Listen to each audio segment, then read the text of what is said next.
1, 2. Oh, that's so bad. Stop that. Stop that. No, no, no, no, no, no, no, no, no, no, no. Ah.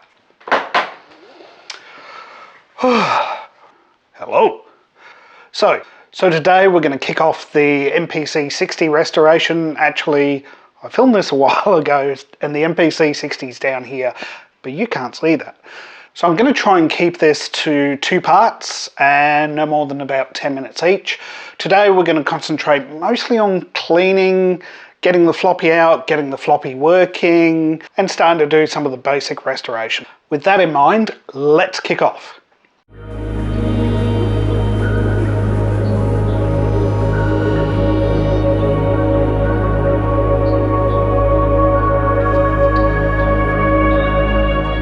So I've been keeping my eyes open, trying to find an MPC 60 for a little while, and prices are going sky high these days. So really I'm thinking now's the time to get one, otherwise I'm probably not going to get one. The other thing is, this was the first item I've ever purchased off reverb.com, and as such the seller only had 4 previous sales, but they were all for pretty high ticket items. The feedback was really awesome on the seller, and I thought, well, I'll give it a go. We'll see what happens and take a bit of a punt.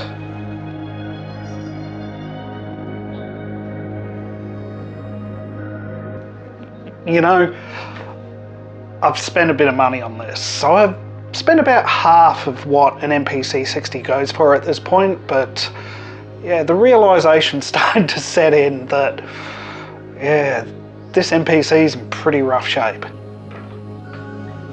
So in the advert, they did mention that the floppy drive wasn't working on the MPC, so I can't even fire it up to the point of testing the pads or anything. But right at the moment, I just want to get some power. I just want to see it actually boots up, and it looks like it's working pretty well. It looks like someone's left half their dinner over the screen, so I think I'll give that a bit of a clean first. It's sort of creeping me out just a little. So at this point, you can really see just how many years of dirt and gunk is in this MPC. So I'm guessing the MPC hasn't been cleaned since it was taken out of the original box, and boy, this thing's dirty. So the next thing we need to do is get inside and try and get that floppy drive working. The reason for that is I really want to know that everything's working before I start pulling everything apart.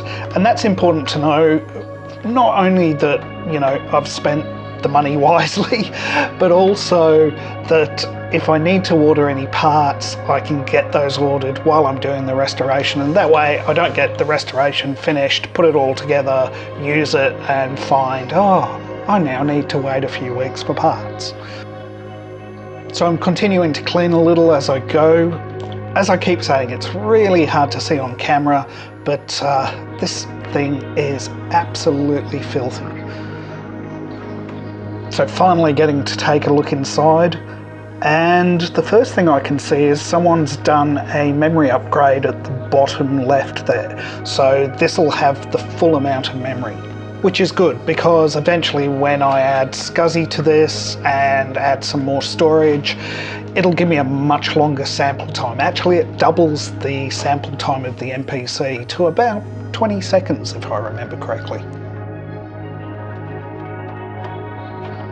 Disconnecting the floppy drive from the system, and now we can start tearing that down. Now you see I put that floppy disk in there.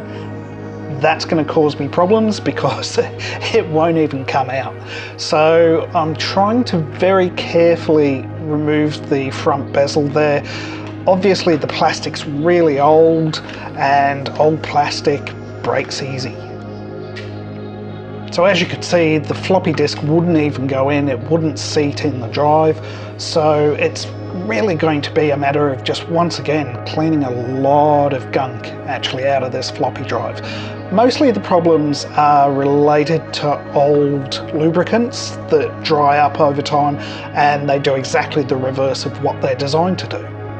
So the next thing to do is release the lower caddy, and I really need to take those springs off. Now, I normally do these super carefully. The last thing you want to be doing is crawling around on your hands and knees, actually trying to find where those springs have gone. And they're not easily replaceable, so you have to find them. I have spent so many hours doing exactly that. So surprisingly, the mechanism doesn't look that worn. Actually, it doesn't look like it was used too much.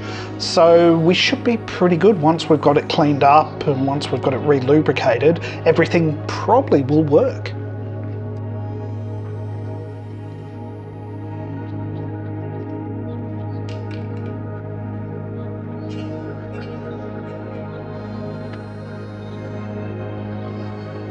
Now, I can't oversell how delicate you really need to be with the floppy drive heads. All I'm doing here is wetting the swab with alcohol and then just rubbing it ever so lightly, putting no pressure on the heads, and the same for the gears and pretty much the rest of the floppy drive. All you're trying to do is clean it, get the dirt out as much as you can, but you don't want to move anything around too much inside. If you do, you'll end up putting the drive out of alignment and it will not work. Another thing you've got to be careful of is the amount of lubricant you put on things. Really, you're just trying to lubricate. Too much lubricant will only achieve one thing, which is basically attracting and retaining dirt. And the minute you get that, you get extra wear on the floppy drive and things start to gum up again really fast. So you'll see I apply with as little lubricant as I can to sort of cover the whole area and do what I need to do. Springs are back in, let's give it a quick test. That seems to be going well. All we now need to do is put the top on there and we should be good to go. Moment of truth.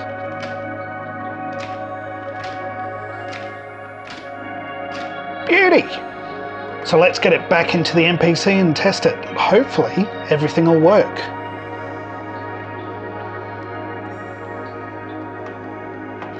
So to test it, I'm just going to grab a floppy disk, put it in, and actually reformat the disk. You can see the backlight is really worn on this display and it's actually quite hard to see what I'm doing. And that's working beautifully. Time to clean the rest of it. Let's get out the pads, let's get out all the buttons. Oh, there is more filth. Now here's a question. Why does it always seem to be really old, sticky soft drink that gets poured into instruments? Always seems to be the case.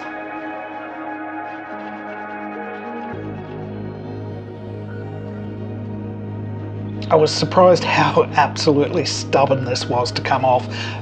And of course, because I'm cleaning it on this side, that means I've now got to clean the other side again because all the filth and dirt will just wash through those holes.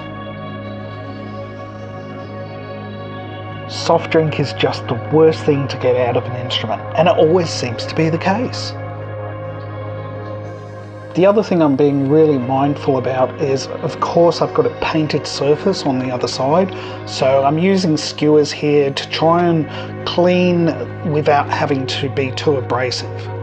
So time to start removing the buttons so I can replace the switches underneath.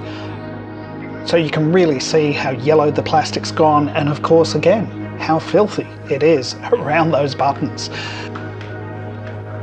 It's always best to go slowly and be very methodical when taking these buttons out. Really old plastic here, really easy to break a retaining tab. Hold on, is that glue at the bottom? Really? They glued in the transport controls? I'm guessing there must have been some early issues where they were a bit loose or something, or maybe they weren't seating correctly. We're gonna have to get that glue off. So one of the challenges we have here is, of course, all the PCB traces are here that take the signals around the circuit board. If I cut through those, well, that's going to be an absolute nightmare to locate where I've actually damaged them. So I'm using a plastic spludger as much as possible to just try and push the glue off, but also not rip up the traces underneath. That worked pretty well. So as soon as I get the buttons off, I just dump them into some warm soapy water. That way it starts loosening up all the dirt, so when I go to clean them, they'll be a bit easier and I won't have to, once again, risk damaging the old plastic buttons. Even after cleaning, these buttons are still really yellow. At least the dirt is removed, but if I don't deal with this now, it's gonna really irritate me. So you can probably see where this is about to go. I was super tempted to insert a picture of myself in the 8-Bit Guy studio. That's it. A first for this channel, we're going to do some retro brighting. So basically what we're doing here is using some hydrogen peroxide.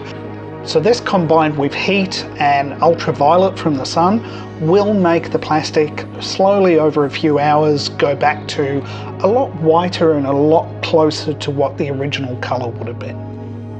Now, darker colours always react pretty badly to this process, so I'm only going to leave the grey cursor keys in there for a little while, and the red buttons for the record I'm not going to put in there at all. So just making sure they're really well covered before we put them out in the sun. As this is such a big project, it's really good to have some quick wins. So repainting these knobs is a really easy one to do. So you can see I didn't overly prep these. I could have taken them back to bare metal and probably would have got slightly better results, but I was super happy with the way these came out.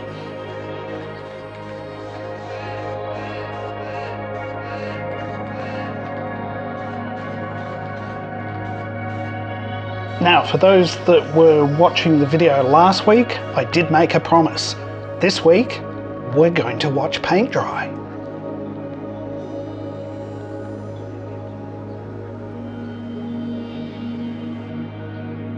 So that's where we're going to end today. Next time we're going to look at actually trying to improve the paintwork, get it all back together and get a few upgrades in place to actually make this a lot closer to the MPC 3000. Until then, thanks for watching and I'll chat to you next time.